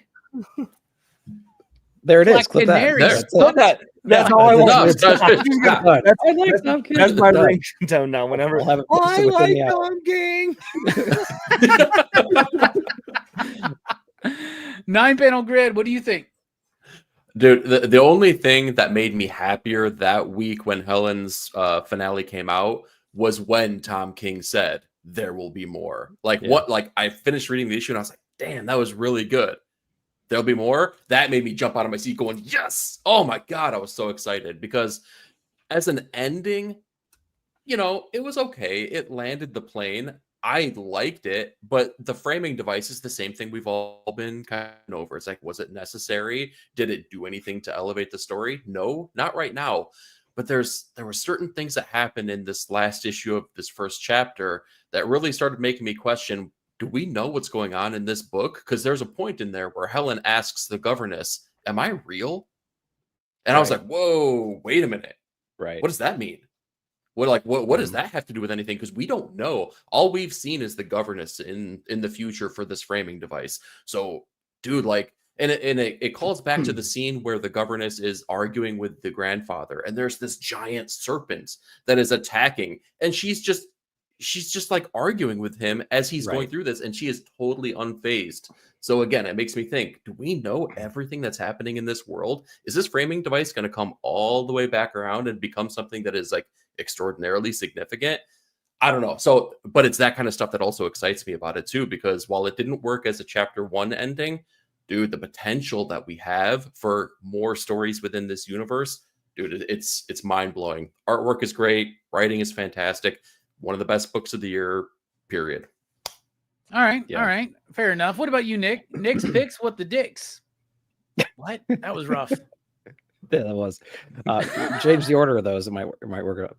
So, Eric, what you were saying about the we don't quite know what's real and what's not real just yet. I need to reread everything again, especially this last issue. It wasn't a week that I could read that one twice, and that one deserves a second read because I think that's the issue, that you start really getting some you start really thinking about those questions, because up until then, there's some things here and there, but you're really not paying attention to like, where's the collection? Who's buying it? Who are these journalists or these reporters, these people at the garage sale? You're not really focusing on that, but it's there for a reason. Yep. then you read this issue and you're like, wait a minute, that was more important, I think, than I gave it credit, So I need to go back and reread those and really kind of pay attention to that. And you bring up some really good points that I just didn't even think about when getting through this. Cause I was like, yeah, it was a fine ending. And what I love about the world was like, it's kind of like never ending story in a way. Like every new scene is like something fantastical. And like the breadth of this entire world is just spectacular. I loved it. I loved the journey with like the pirates in this issue. You know what I mean? And like Helen's like flirting with this pirate dude and they dive into the water. Oh, I can breathe. They go and they visit this like magical creature that I don't want to spoil things, but it was just so well done. It's over the top every single issue. And like you and Robbie were talking about like this narration from the caretaker, and she's just kind of like recounting all these things. I think there's a lot more to the story than we know just now, and I can't wait to go back and read it again. So yeah, thanks for getting me excited again about that book. Yeah, definitely one of the best books of the year for me, and it's going to make a glorious hardcover. I hope we get a nice hardcover with like foil on the slip case, right, and all that. That would be beautiful. That'd be great. That'd be amazing. And I hope Dark Horse doesn't typically do the oversized stuff, but like I hope they do something nice and oversized for it. So it's such a good book. I was really, really shocked at how well all of it was, because I wasn't expecting to like it as much as I did. And it really blew my fucking mind apart. And I love that you said the perfect thing. Like, I feel awestruck sometimes reading this book, not just because of like Tom's narrative or Evely's artwork, but like, you're right. It is like one of those, it's like never ending story, like Dark Crystal, like Legend, where every next sequence is just like beautiful and crazy and just it's insane. And flushed out flushed out. Like, these elements are not throwaway elements. These are flushed out things that are relevant in this world. And we didn't even know they existed. And they're it's just so good. Helen and her grandfather, and of course the caretaker, but Helen in particular, such a layered fucking character this time. Tom, sometimes I think his characters are one thing. The one thing that he needs that character to be for the story. But this one, Helen's complexity determines what happens in the story, not the opposite, if that makes sense, right? So I fucking loved it. I thought it was great. All right. So those are 8 comics that we consider the best of the month. We didn't even talk about G.I. Joe, really. So we got more books to talk about. It's time for rapid fire. Greg, why don't you kick us off with the rapid fire round? Ooh, let's do it. Let's talk about my favorite Batman book of that's out there right now. Batman Robin, Mark Waid, and Chris Samnee. Like, this just feels like a throwback to just Silver Age Batman books, Golden Age Batman books, a little bit of Batman 66, the TV show there. Like, it just the dynamic that you get of like, I love that we're in a world where you can have your absolute Batman, you can have your doom and gloom Batman, but you can also just have your kind of happy-go-lucky Batman with your, hey, I'm trying to be a dad to this kid of Robin sidekick here, and that dynamic is fantastic. I feel like a lot of times I don't like Batman and Robin in modern day comic books because of this whole like Damian Wayne and Bruce. It just feels a little bit like too much, but like this just feels right with Dick Grayson. So I'm loving Batman Robin. If you're not picking that up, it's so good. Let's go. Another DC book, Green Arrow, Chris Condon, Montos on the art, some spreads right there. Evokes a lot of like Daredevil, street level hero vibes that I love. It's a lot of fun. It's really good. Another one, I'll save that one for Robbie. Let's go. I can't not talk about this, gang. The Moon is Following Us. Daniel Warren Johnson, Riley Rossmo. Dang it. It's so good. Like, it's on my list. This whole concept of they tug on the heartstrings so much of what they're doing with parents trying to save their kid in the midst of this like comatose dream that they're in. And as a parent, like it wrecks my heart every time I read this. And to have them writing the way they are, like issue 3 might not have been as strong as issue 1 or 2 for me, but it still is telling a great narrative. So I love that. And I'll go What book with did you just talk about, Greg? Moon I'm is sorry. Following Moon is Following Us. Okay. And then I'll go with the one last one because I've really enjoyed it. I like the Moondogs. Image Comics, the Horizon Experiment. I think what they're doing is really cool. Kind of like the whole reverse flipping stuff on its head of, Pornsack had his 00 Agent 7 kind of Chinese thriller, and then they had the Sacred Dam, which was a Muslim exorcism, basically. And this, you're getting kind of a werewolf story set in Africa, not set in Africa, but people from Africa coming here and like a tribe from there. And it's such a good concept of like kind of taking of like these horror stories or other genre stories that you're getting and putting them in this context of like, take it out of what you typically have as the context and put this. And I'm like, I love what they're doing with the Horizon Experiment. So Yeah, you take like common tropes, like the Yes. James Bond spy thriller, but you apply it to like a marginalized community, right? yes, The Chinese James Bond, a Muslim John Yep. Constantine, and in this one they said what, like a tribe of werewolves from East Africa Yep. or something like that, right? Yep. I thought Moondogs was all right. Manchurian's the only one I didn't really like, but The Sacred Damned, was really good. fucking love that book. Like I Really? want that book. That book needs to just exist, right? It's kind of like a pilot season. If anybody remembers that, it's the thing Top Cow used to do, where Mm-hmm. like different creative teams would like put out a first issue, a pilot, and then the Mm. audience got to vote on what book made it, and none of them lasted. But yeah, it's kind of like that same vibe. So you just mentioned the three, right?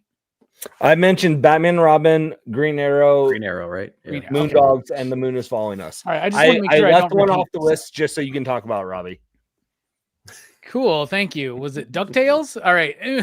What about you, Eric? Well, rapid fire. Let's go. And great picks, by the way, Greg. I'm really fucking proud of you, man. Like whatever time you took off, whatever it was for. I needed that time. I need that break so I can come back fresh for you, Robbie. Yeah, you did, man. This is awesome. I'm excited. All right. I'm going to kick off with The Sacrificers. This book is so much more than anyone ever gives it credit for. This book, more than anything, is about nuance. Our heroes can trip and fall and they can make mistakes. Our villains, maybe they're not so villainous. The all-powerful, maybe they don't hold as much power as we all give them credit for.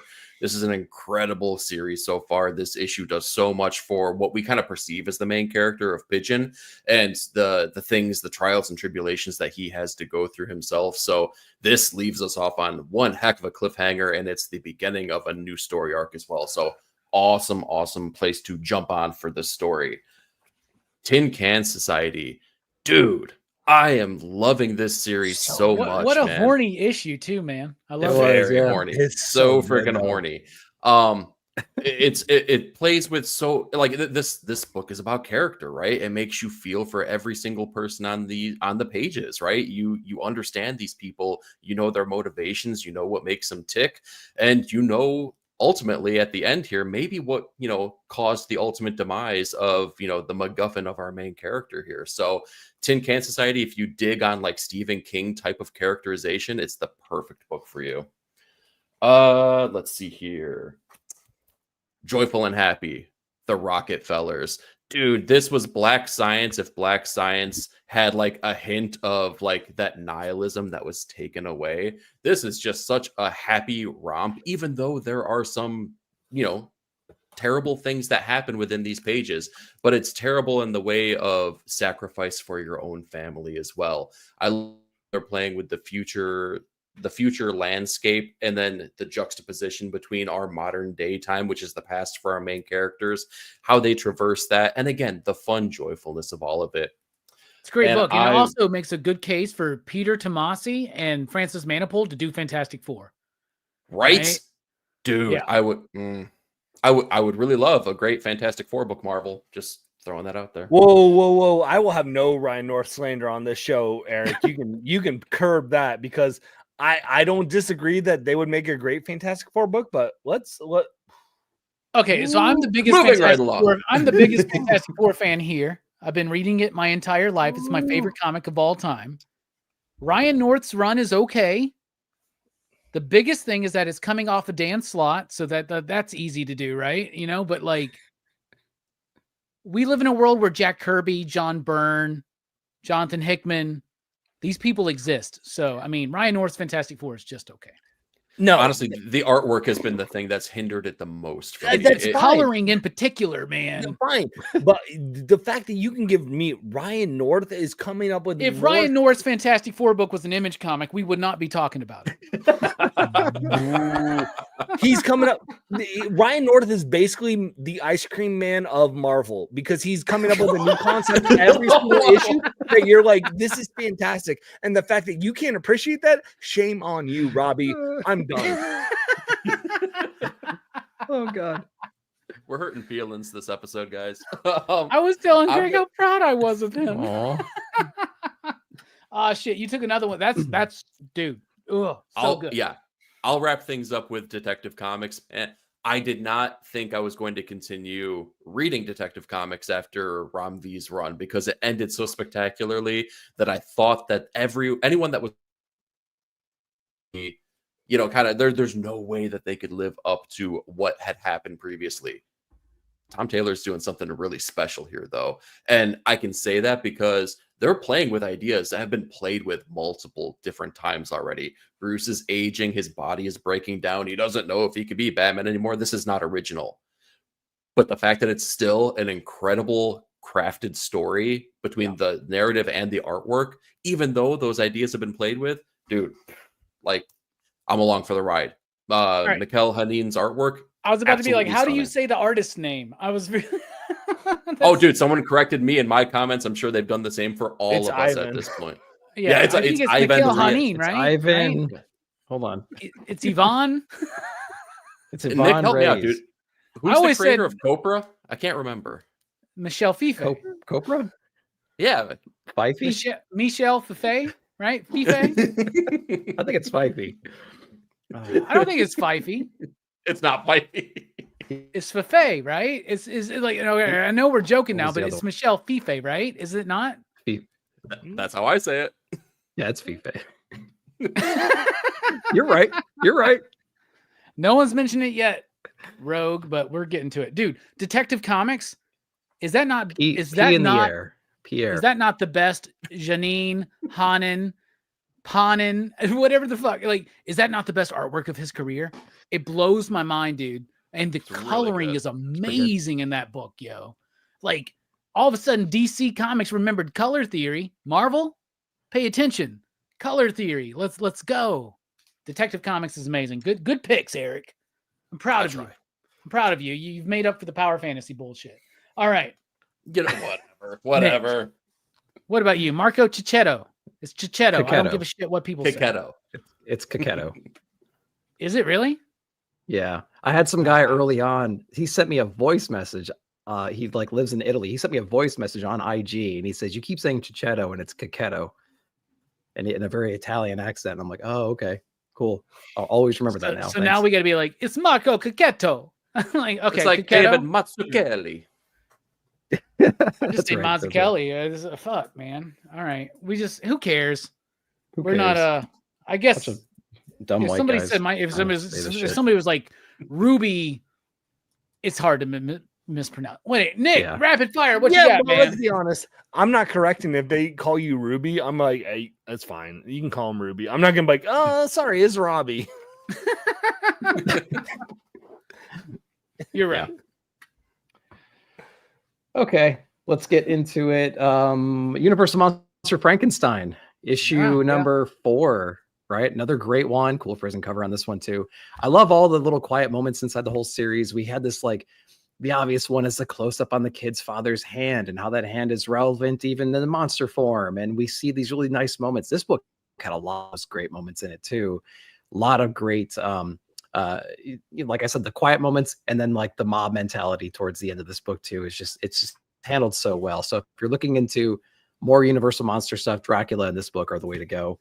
Definitely check those two out. We had the conclusion of Guilt Frame, Dark Horse. We had the Kints on this one, issue number 3. Cool little like detective murder mystery thing set in France. There was this interesting like hidden diamonds somewhere in this antique, and there's a bunch of people that could have killed this old man and where the diamonds were and all this stuff. And a really interesting detective story. So if you're into that kind of stuff and you like the Kints, I feel like Matt Kint, and definitely check that one out. That one was really cool. Conclusion right there. Conan the Barbarian, Battle of the Blackstone, issue number 3. If you want to see all these different people from across time get together, go through the jungle, fight some demons and demonic shit, this book is definitely for you. We have Zub on this one. And then some of them die really quick. I'm all in on Conan right now. Like anything that's coming out, I'm just loving and eating up at this point. But Battle of Blackstone, the crazy thing to me is that there's one more issue. I'm like, man, y'all really could have milked this, but y'all didn't, man. If it was Marvel, it would be like a goddamn 12 issue epic crossover or whatever, right? With point ones and shit. Alphas, Omegas. Point death. Or you could do the 0.5s, like freaking whatever that was back in the day. Okay, Geiger issue number, what is this? 8 at this point. This is like the most Walking Dead issue of Geiger I've ever seen. Bringing the hell, finding your town that's untouched from whatever chaos is going on, and then all of a sudden bringing the hell with you. I loved this issue. It doesn't go in the direction you think it's going to go initially, but it kind of plays out in that Walking Dead fashion. Absolutely love this one. Love the Nuclear Knight. Love what Geiger's doing. Probably my favorite still Ghost Machine book out right now is Geiger. And don't want to say anything else. You know what? I'll do one more. Hickman and Rubik, Alien vs. Predator. Some Marvel books, man. I'm surprised I actually like this one. This is it. I like this one a lot, to be honest with you. That Rubik's Tony art. Stark. Oh, yeah. And Rubik's art is really cool inside this. I love the idea of like Captain America, like kind of protecting groups of these people out in the wild from the xenomorphs and everything. And right when it's time to like get out of there, because we are out of options, he comes crawling out of his hole and he just does what Captain America does. We had some cool reinforcements too. I don't want to spoil it for people because there's some pretty cool moments inside this book, but I'm digging the story right now. It didn't like completely do it for me, but I love the art. I like the story, and it's just something to look forward to. It's a Hickman book, so that's always exciting. So that's my rapid fire. Hell yeah. Great rapid fire so far from everybody. Let's see how I do. Plastic Man, No More, issue number 3. This is the best Chris Cantwell book I've read since Everything. It's really good. It's poignant. It's nuanced. It's got humor, but it's more than just the absurdity, ridiculous dumbness of Plastic Man, right? That's involved, but it's also very much like a human story. You don't typically get that out of Plastic Man. One for Sorrow, issue number 1. Might be my favorite number 1 from Distillery so far. Jamie McKelvey did a great job with this one, right? Murder mystery, Victorian age, supernatural aspects or something like that. Dude, One for Sorrow is really good. What's wrong? Why is everybody looking at me all weird? Is everything I cool? haven't heard of this. I can't recall what it was. I haven't read it. I haven't heard it. I love it. Robbie. One for Sorrow, issue number 1. I want to know more. All right. So I just, for some reason, we're all asshats to each other. I just thought y'all were making fun of me. Like I had a booger or my mic was muted or some shit like that. Like I was doing the But you don't not have a booger, but go on. Your mic is also muted, by the way. Yeah, those are just news. Fuck off. All right.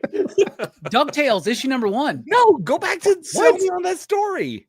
One for Sorrow. It's really good. Buy it. Okay, read it. It's great. It's great. That's Wait what till I'm you get to saying. the last page. Oh my God, that last page. And it's 60 pages in. It's really good. It's really good. So, all right. DuckTales, issue number 1. I know that I'm a shield for Dynamite or whatever, but like DuckTales was legitimately good. The reason why is because it works as a DuckTales story, but at the same time, it's a tribute to Disney classic books. It's the tribute to Carl Barks and Don Rosa, right? Because the structure of the story is Scrooge is telling these like old school stories to Huey, Dewey, and Louie. And so when he does that, it breaks into like a Carl Barks, Don Rosa type. It's really fucking clever and it's really good. All right. G.I. Joe number 1. Killed it. Slow build up to it. Loved it. Love the new character, love the surprise ending, and there's a Transformer in the issue that nobody's noticed yet. And I'm just going to tell you this. Hound is in the issue. See if you can find him. All right, Minor Arcana, issue number 3. Ooh. Best issue of the series yet, because now we know more about this character, her journey, and why we should care about this character so much, right? So I thought that was a great issue. Arcbound, issue number 1. When this book shows up, Scott Snyder and Tom Hardy are developing, you know, every fucking actor's got to get in there, right? You get Keanu Reeves, Princess Daenerys, whatever the fuck her name is, right? Like all these like actors are always trying to develop these comic books to like give them a vehicle for a future project, right? So as soon as I saw that Tom Hardy and Scott Snyder were doing a Dark Horse book, I was like, oh, this is gonna suck. Arcbound #1 was really good. A really good, fun sci-fi comic that more people need to be reading and talking about. Department of Truth #27.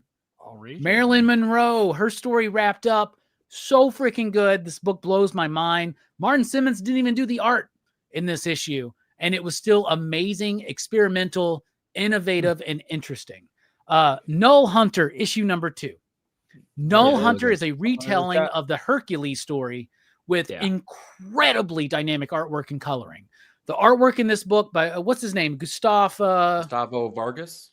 So freaking good. And I think he's the colorist as well, right? Sure, we'll go with that. Yeah. You got it in front of you. Sure. Yes. Okay. All right. Freaking fantastic. That book's good. Mark Spears Monsters, issue #2. I love what Mark's doing.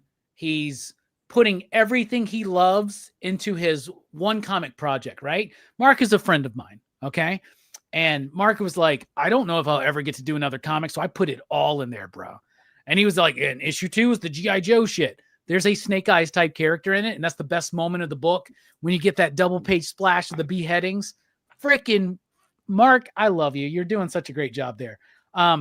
Superman #20. DC finally did the right thing and put Dan Mora on Superman, right? Yeah. Dan Mora is on Superman right now. Josh Williamson has been doing this book for 20 issues. He's got Lois Lane as Superwoman. That's so stupid, but it works so fucking well. And this interpretation of Doomsday constantly evolving. What is Doomsday like at the end of time? Right. Oh my goodness, it's so fucking cool. The only thing that makes this book undercut itself is the rumors that Dan Slott's coming in to do Superman for DC. DC, if you were listening, if anybody from DC is watching this, don't change a fucking thing about Superman right now. You finally got it.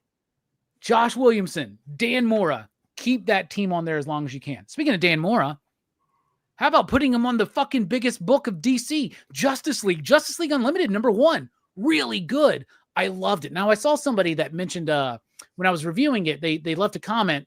They were like, it's just weird to me that all of a sudden, now that they're doing this big like proactive giant Justice League where everybody's involved, there's like all these crises opening up. There's like a big giant thing. No, that's the point. There always is a big giant thing happening in the DC universe. And now they are actually trying to do what they can to solve it. I loved issue #1. Dan Mora and Mark Waid. When you put those two together, they know what they're doing. And my final book on Rapid Fire, Grommets #6. Really good. What top 10 book of the year as well.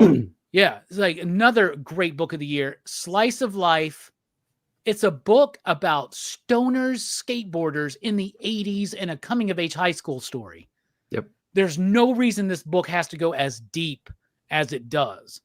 And it does. It's brutally deep and it's brutally violent. And I fucking love Grommets. Grommets is amazing. And the best book that Brian Posehn has been a part of, in my opinion. So fucking good. I love it. So good. Yeah. They're killing it. So there's our rapid fire. Hell yeah. You know I had to put a Dynamite book on there. That way I can send them an invoice. All right, moving on. And Space Ghost. Space Ghost was good this week. I mean, honestly, Dynamite's kind of doing a good job right now. Like with Space Ghost and Johnny Quest, like, I'm sorry. I really like those fucking books. I think they're even Powerpuff Girls is great. Dynamite's finally making some Dynamite books, and I'm all here for it because it makes me look like less of an asshat, for working with them. So that's great. Anyway, they don't watch the show, so I can say whatever I want. That's the show. Greg, thank you so much for being here. You really, really impressed me. Jay, if you tell them that I said they're finally doing good books, like, don't say that shit, okay? Anyway. I'm here for you, Robbie. Greg, I love you, man. Thank you for being here. Final thoughts. What's coming up? Man, for me, so I just dropped episode with Sean Kanan, aka the Bad Boy of Karate, and his wife. They did a book. Yep, right there, Way of the Cobra couples. This is the third book in the Way of the Cobra series. So if you're in any former relationship, check it out. It was a lot of fun talking with. I love that Sean lets me have him on. And then next Wednesday, I drop interviews every week. I got Alex Segura on. We talk The Question. We talk his new novel, Alter Ego. Kind of dip our toe into Dick Tracy and the links a little bit, but we focus a lot on Alter Ego and The Question. And I got some more fun interviews coming up for December after that. So. That must have killed you not to make the whole show about Dick Tracy, brother. Well, the only saving grace is I had Alex on when Dick Tracy was about to drop, and we did an entire episode of only talking Dick Tracy. So when I was like, hey, let's talk your novel and The Question, and I read issue 6 of Dick Tracy, which comes out in like 2 weeks, and gang, where they're taking this next arc. If you're a Dick Tracy fan, you're gonna love it. So I'm just saying that, and if you're not, suck it. If not, I got 2 words for you. 9-panel grid. That's 3 words, but why don't you tell us what you got coming up? Thank you so much for being here, and you're still impressive, even though you brought up Power Fantasy yet a fucking again. So again, yes, and I will next month and the month after that too. What I got coming up here every Monday morning, I got my weekly comic book review that drops on the pull list here. Just recorded one today, so be on the lookout for that Monday morning at 8 a.m. The other thing is that me and Stu from Dr. Doom's fan club, we have Ink and Insights, which kind of ping pongs back and forth between our channels. This week it's going to be on 9-panel grid, going over the best comics and all of the fun shenanigans that might have come up throughout the week here. So be on the lookout for that every Wednesday at 9 o'clock Eastern. Hell yeah, I'm going to be on an episode of that coming up soon. So I'm excited. I'm excited. I got your graphics already too, man. I think you're going to like it. Oh, I love it. Eric messages me. He's like, can I get like a selfie or something? I sent him like 4 fucking pictures, like immediately, like do. Like, here you go, bro. I got. Were you holding Power Fantasy in those selfies? He's going to make sure I am. Yes, now he will be. Yep. Hell yeah, Nick, it's always a pleasure to have you, my man. We've been doing this thing for a while, dude. You are the number one dude I love having on these shows. No offense to Eric or Greg, but they suck compared to you. So why don't you tell me what you got coming up, my man? Well, last night you could have caught us over on the all new, all different #Blame Fable show. We had a first issue out last night. Great panel. Robbie, you were part of that. Of course, we had everybody you see on the screen right here. Eric, you were on there. Man, what a great show that was. But somebody should redo this thumbnail and put my face over Herm is what should happen. Okay. I'll get on that for you. Yeah. Holding Power Fantasy. And a Power Fantasy thing. Yeah, so that was a great time. Shirt, Eric, are you wearing the same shirt right now as you are in that fucking picture? Maybe. No. He's covering up the circle. He is. Oh, yeah. Hey, at least he's not wearing a Chiefs or a Bears shirt like the other jabronis, so it's fine. Whoa. Let's tamper down the Bears talk here, okay? Yeah. Some of us are Bears fans. I stand by what I said. I stand by what I said, okay? You and your Bears Power Fantasy, okay? I said what I said. All right, what else we got going on? Continue on, Nick. I'm sorry, man. Jesus. Go Bills. So tonight we had the best comics of the week. So if you like what you see here, I do the exact same thing every single week. On Saturday, drops around 7 o'clock Central Time. Dropped a little bit earlier, so people can maybe check that out prior to the show here. So yeah, you can check that out every week. And then tomorrow morning at 10 a.m. Eastern, we're going to be doing the December comic book look ahead. Award-winning CBCA, award-winning ongoing show right there for the books coming up in December. So you can check me tomorrow morning if you want to check those poll lists and tell me what you're interested in. I'll show you what I'm picking up and what I'm interested in. And it's a really good hangout. So yeah, it's a community hangout that everybody loves. So I hate those things. No, they're the worst. you don't like community hangouts, Robbie? No, that's what I've heard this week. So there you go. I guess not. All right. Oh, look at that. Look at that. Nick, do me a favor. Dude supports me so much. I really appreciate it. Thanks. Drop the link to the show. I'll drop it in. I'll drop it in some chats. Sure, why not? All right. Rockin Robbie Live tomorrow night. That's going to be fun. It's going to be a good time. PCP movie night, though. Monday night, we're kicking off Van Damme December. We're going to be talking about Double Impact.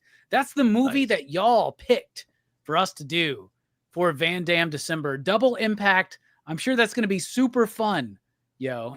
Double Impact. So Sure. looking forward to it. I haven't watched it yet. I'm usually way ahead of the curve on this, but I did do Smile 1 and 2 because I was on Verno's channel last night with Steph and Stu to talk about Smile 1 and Smile 2. Really fun show. Watch those movies. Check out that review. So that's what we got coming up. Everybody, we appreciate you being here to join us for the award-winning monthly comic book review show. We'll be back at the end of the month in December to talk about our favorite books in December. That will mark 24 consecutive months of doing this show. And we're going to continue it in 2025. Absolutely love you guys. Thank you so much for vibing with us. Keep on reading. Station.